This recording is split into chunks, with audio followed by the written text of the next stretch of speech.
Welcome to Colonize the Ocean podcast, where we discuss oceanic colonization, exploration, and education with your hosts, Adam Jewell and Brendon Traxler.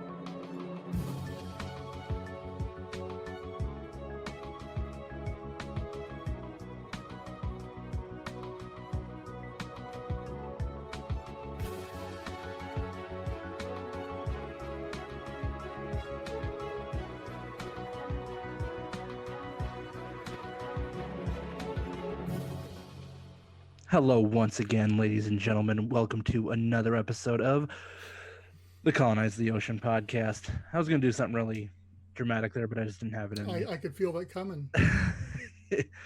I am Adam Jewell. I'm the social media manager for Atlantis Sea Colony, and I am one of your heavier co-hosts. And with me, as always, is my good friend Brendon Traxler, the founder of Atlantis Sea Colony. Brendon, how are you doing? It is a first off, let me say I'm doing great, but it's the day we're recording this is Mother's Day, so if you're listening to this week, I hope that all the mothers had a great Mother's Day this past Sunday, and because of that, I'm doing great. Well, that's good to hear. Yeah, we spent some time today making calls to moms and grandmas, and it was also my father-in-law's birthday, so we had like a double whammy today. So yeah, it was a busy day today. Like you said, we're recording on Mother's Day. Um, I played it smart, and I gave my wife gifts on Friday. That way, I could avoid the rush at the store, and I got to spoil her a little early, and then that gives me time to do this. So just trying to hedge my bets a little bit on making things work out. Yeah, I went and got my sister a birthday, not birthday, but a Mother's Day card today, and they're all sold out. So I got a birthday card and marked out the birthday and put Mother's Day in it. Whatever. Sometimes you just gotta do what you gotta do. So today we got a couple things that we're gonna talk to you guys about, just like always. I'm gonna go ahead and go first, Brendan, Okay. as always, because it turns out like you always, I think, always pick the better ones, and we always have better discussion around yours. So um, it's good to get the simple one out of the way, or at least the one that I talk about out of the way, and then we get to go in depth with yours. So Fair enough. so this is what I one of the news articles I wanted to talk about that we had on the Atlantis Sea Colony Facebook page this week was about smart coral reefs. I found this article by zdnet.com, and it talks about smart coral reefs. This underwater fish spotting AI helps protect the rainforest of the sea. So the article kicks off by talking about, and I'll actually just go word for word in their first in their intro with this, that Intel and Accenture are working on a project to monitor and restore coral reefs in the Philippines.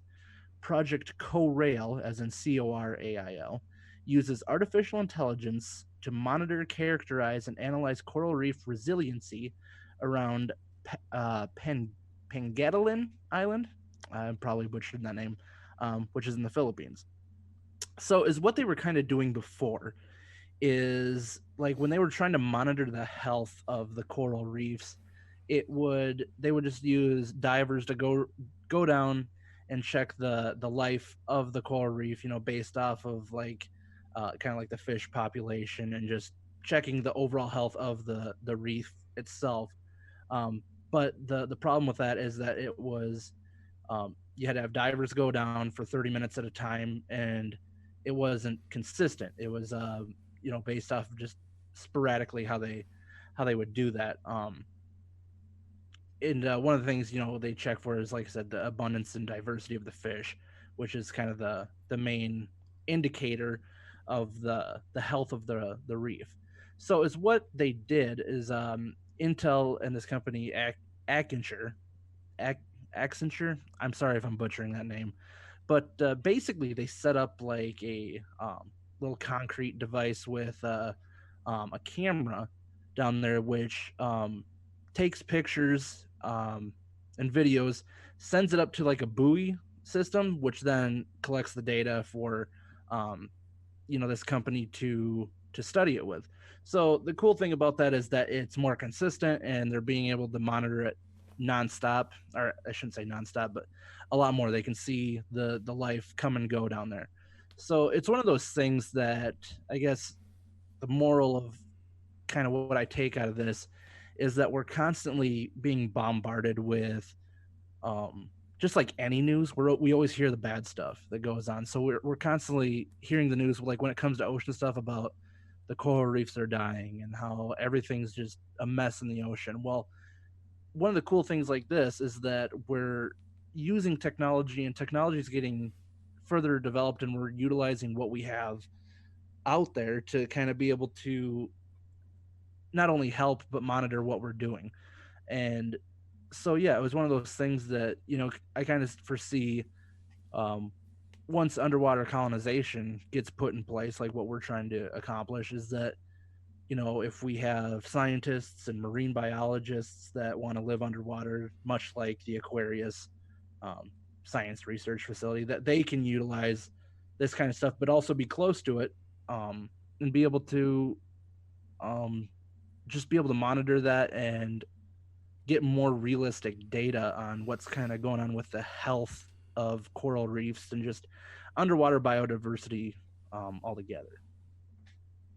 Yeah, something I've been thinking about when were saying that is something cool about this podcast. Kind of segue, not really a segue here, but off the track a little bit, is we put out so much content every week, and I thank you for that, because Adam, if you don't know, puts out almost all the content we do, but I don't get to see everything that goes out there, and so we would do these.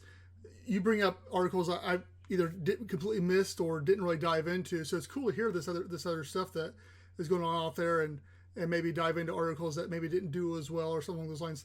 I think it's one of those things where we're seeing AI, which is a big buzzword right now, and there's arguments both ways, whether AI is, the downfall of humanity or the godsend, and where it's falling in. But it's neat to see this technology used in a way like this, and I think it was the last week's podcast we were talking, and it's just about 3D printing and how big of a deal that's going to be. And I think that as big of a deal as 3D printing is, AI is just going to dwarf 3D printing as far as just how massive it's going to be of an impact on mankind.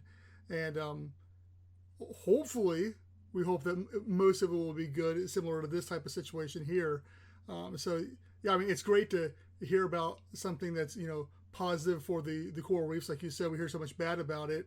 Even in the news here recently, they're talking about the Great Barrier Reef and issues with it. But it's great to hear that we're able to monitor this, and hopefully this is a step in the right direction. Yeah, and it kind of ties into one of the issues that we face a lot is, and we bring it up probably every other podcast, is that a lot of the feedback we get, or I guess criticism we get, is that what we're going to be doing is going to be destroying the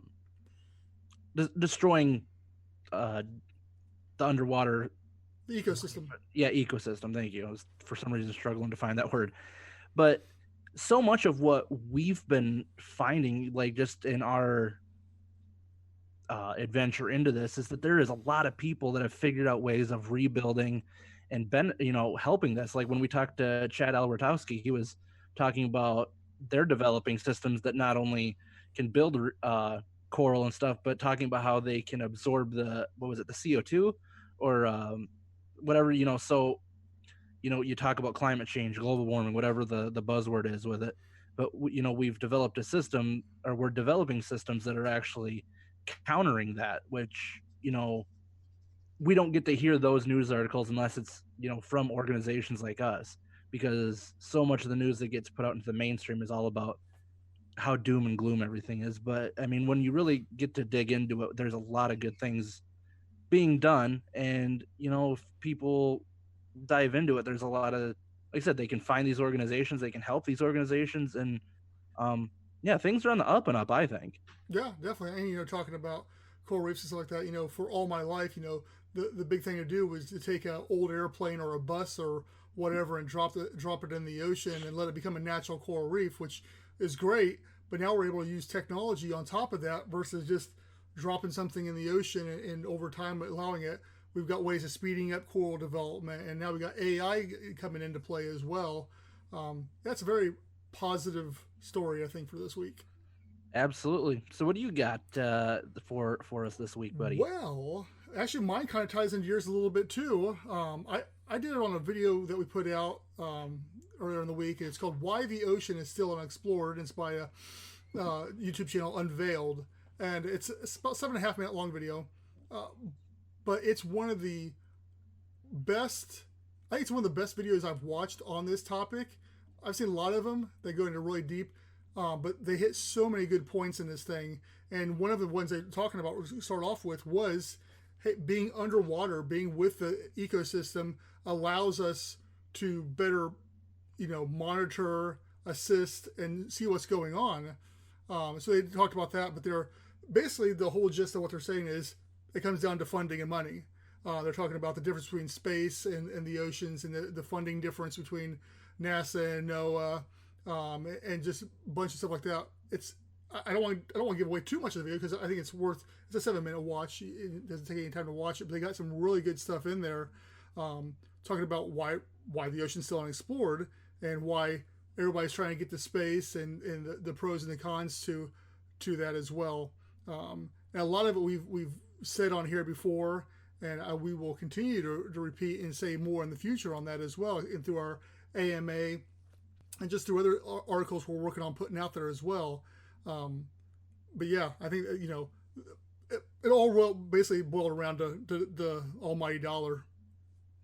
Yeah, and the I guess disappointing thing to think about is that we're much more likely, unless things change, we're much more likely gonna start living on Mars and the moon and already be trying to figure out how to explore and create life on other planets and other, I guess, entities before we'll even know what all is on our own planet. And we always talk about the fact that the Earth is like 70% water, and only a very small percentage of that has ever been 5%. mapped.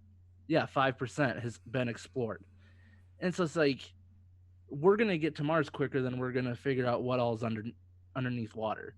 And one of the things in one of the upcoming articles that I have coming this week is something that I found today, is that there's a lot of researchers that are thinking that there could, keyword could, be ties to treatment for what's going on right now, the COVID-19 thing. That they think that there could be treatment for COVID-19 tied with just oceanic type materials, not materials I should say, but vegetation and stuff like that, where they believe that there's going to be a tie-in with it. Now that's all theoretical right now, obviously, but it's one of those things too where we don't know what's all out there. There could be answers to sickness out there based off of what we don't even know is out there.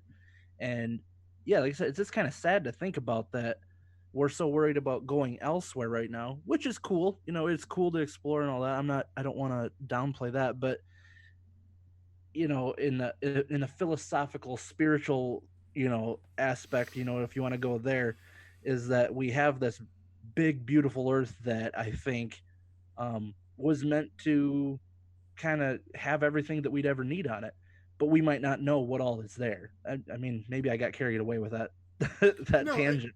And I think you're on. I've heard for years too. Is people are saying, "Oh, well, the cure for cancer could be underwater," and maybe it is. We don't know, and that's part of the problem.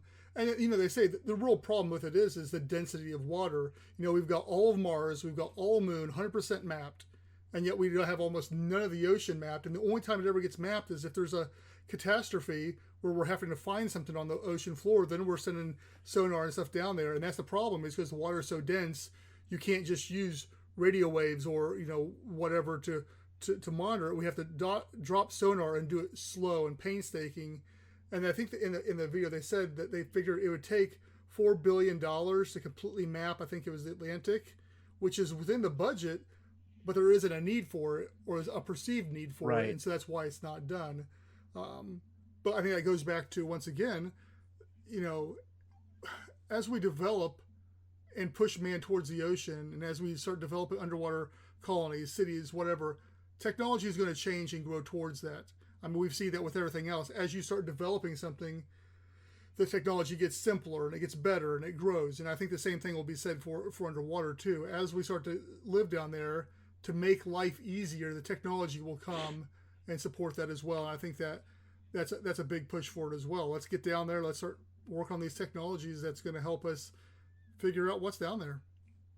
Yeah, and it's one of those things that I've said it many times before, that one of the things that I've loved about this project, and just even before I was involved in this project, is I love animals. I love fish, like being able to like go to zoos and learn about stuff and just, watch these nature documentaries. And it's like, how many other cool life forms are out there that we don't even know about? I mean, like you said, the only time we ever discover things is by accident, um or by happenstance, where it's like we might be in a certain part of the world for some other reason and we just happen to stumble upon something. There's not a lot of, like you said, direct need to go out and explore this stuff. And it's sad because it takes sorry, that was my dog. It takes a philanthropist or something like that that's just willing to throw the money out there to do it just because. Right. And there's not a lot of those out there. There's some, but I mean, the big thing right now is space. And like I said, I don't want to knock that because it is a very cool thing that the human race is working on. But at the same time, like I said, it just saddens me to think that we could just potentially never know what's here, and we could already be leaving this world behind. Yeah. Yeah, I agree. I think that's, once again, all these articles will be in the show notes, so you don't have to go back and find them on our Facebook page or wherever we post it to. And I definitely urge on both these articles to go back and look at them, watch the videos, and yeah, we'd be curious to hear what your thoughts are on them too. So definitely hit us up on social media too about this. Absolutely. And before we close it out, I want to make a quick push because I always forget this on all of our other outros. But we do have a Patreon, and like right now, I know it's a tough time for a lot of people, depending on what they're going through with this the pandemic that's going on. A lot of people have lost jobs and all that stuff that's going on. But we do ask that if you have the opportunity to go to our Patreon and be able to sign up. You can, I mean, $1 a month or $5 a month. I think are our tiers right now, and we're working on that too. And really, like I said, if it's something that you guys are capable of doing, not only does it help us with the podcast, it helps us with the Atlantis Sea Colony project as well. And it could go from anything to, like I said, helping us, from business software to recording software, and it could go to being able to start building the actual Atlantis Sea Colony habitat, the first one. So a lot of this comes down to, we've kind of known for a while, unless we come across that one person that does have the big bank account. We do think this is going to be self-funded or crowdfunded. So like I said, if you guys have the opportunity to be able to donate, we'd greatly appreciate that. So you can check out www.patreon.com/Atlantis Sea Colony for that. And for the other stuff, we have www.atlantisseacolony.com, www.colonizetheocean.com. By the way, Brendon just updated the Atlantis Sea Colony website. It looks nice, so go check that out. And all the social media links are right at the very top and easy to find if you're on your desktop version, or right there in the link. But so all of our socials are now there, quickly available. Absolutely, and that includes the Facebook, Instagram, Twitter, LinkedIn, Reddit, YouTube, LBRY. Like I said, Patreon. Please check us out there. I think I got them all there. I usually always forget one. I notice after like we record and I go back and there's a couple you missed, but that's fine because they're all on the page. And yeah, no matter what, like most of the high profile social medias, we are on it, and you can find us at Atlantis Sea Colony. So come join us on there and join the discussion on everything that we got going on. And once again, thank you guys for the support. And by the way, we do have an AMA coming up. So when this is released, if you guys have any questions about Atlantis Sea Colony, or what we're doing, what we're planning with that, have those questions to us. You can message us, either through our emails, which you can find on the website, or through the social media itself. Just message us through there. By May 15th, I think is what we said. So yeah, May 15th. I have my little sheet over here. So yeah, do that, and we would gladly answer any questions in the upcoming video we got. So once again, guys, thank you so much for joining. Brendan, anything else you got to add? Nope, you got it all covered. All right, thanks, guys, and we'll see you again next week on another episode of Colonize the Ocean, the podcast. Thanks.